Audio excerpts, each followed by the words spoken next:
Olá pessoal, tudo bem? Eu sou o Cid, do sebo Clepsydra e também da editora Clepsydra.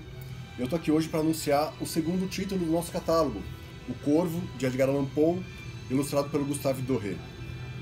Esse poema, como muitos de vocês já sabem, ele é célebre, um dos mais célebres da poesia mundial desde seu lançamento, em 1845.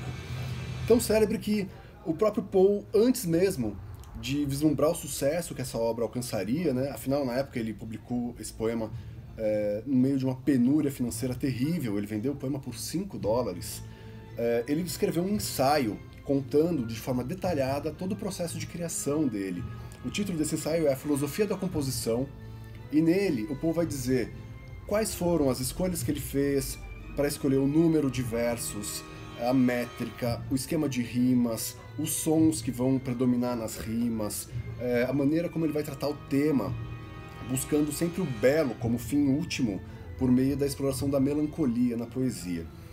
E essa confluência de fatores, né, fizeram com que o Poe se tornasse importante não apenas como contista, como poeta, como ensaísta, mas também como personalidade. A vida dele é uma vida extremamente trágica, né? Existem várias biografias dele, vários filmes que vão focar tanto a vida dele quanto a obra. Inclusive filmes que falam da história do Corvo vão mostrar a situação do Poe desde a época do cinema mudo. E essa combinação de fatores fez com que ele atraísse a atenção, por exemplo, de grandes mestres da poesia na Europa, como o Charles Baudelaire, da França, que traduziu o Corvo para o francês, e também de outros grandes gênios, como, aqui no Brasil, o nosso Machado de Assis, que fez uma tradução em 1883. Existem várias edições que lidam com as diversas traduções do Corvo, né? Inclusive aqui no Brasil. Vocês têm, por exemplo, esta aqui da década de 80, eu trouxe como exemplo. Tenho também uma crônica do Carlos Heitor Coni, que saiu na Folha, que inspirou a criação deste outro livro, O Corvo e Suas Traduções. E nós temos também esta aqui, que é uma tradução nova dos nossos parceiros da Ibis Libris, que traz, inclusive, as ilustrações do Gustave Doré, né? É uma edição pocket, então o que a gente está fazendo não é nada inédito, a gente não está reinventando a roda, mas a gente fez algo que traz um diferencial, que é o quê? Nós pegamos a edição de 1884, que saiu póstumamente após a morte do Gustave Doré, com os últimos trabalhos dele. Esses últimos trabalhos foram justamente uma espécie de tradução pictórica que ele oferece para cada trechinho do Corvo do Poe.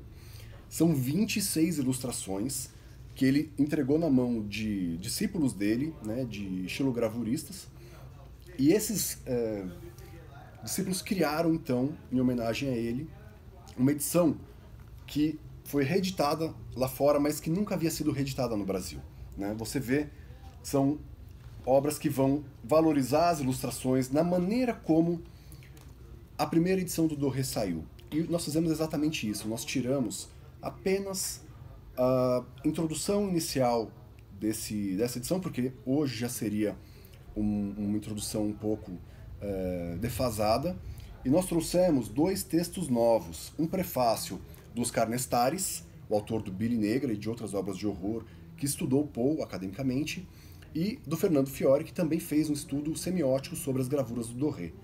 Então nós temos, além dos textos do Machado de Assis e do Edgar Allan Poe, lado a lado, inicialmente, todas as ilustrações do Gustave Doré para essa obra, ocupando praticamente a página inteira, com o devido destaque para quem realmente aprecia cada detalhe dessas gravuras. Nossa ideia foi trazer um pouco de um tratamento especial para essa obra, que é uma obra que nós consideramos bastante substancial e bastante importante no conjunto de tradições que nós gostaríamos de trazer para a nossa editora, ou seja, o romântico, o gótico, né? E nós gostaríamos de convidar todos vocês para o nosso lançamento, que vai ser aqui no Sebo Clepsydra, dia 30, é um sábado, das 14 às 21 horas, e nós venderemos o livro no preço promocional de R$ 27 nesse dia. Então fica o convite, se vocês puderem ajudar a compartilhar, nós agradecemos, e inclusive gostaria de ressaltar o agradecimento da editora para todos vocês que divulgaram também o nosso primeiro lançamento, o Manfredo, que hoje se esgotou, no dia em que nós mandamos os primeiros pacotes do Corvo. E se isso não é simbólico, pelo menos, eu não sei o que é. Então, nosso muito obrigado, um abraço e até o dia 30.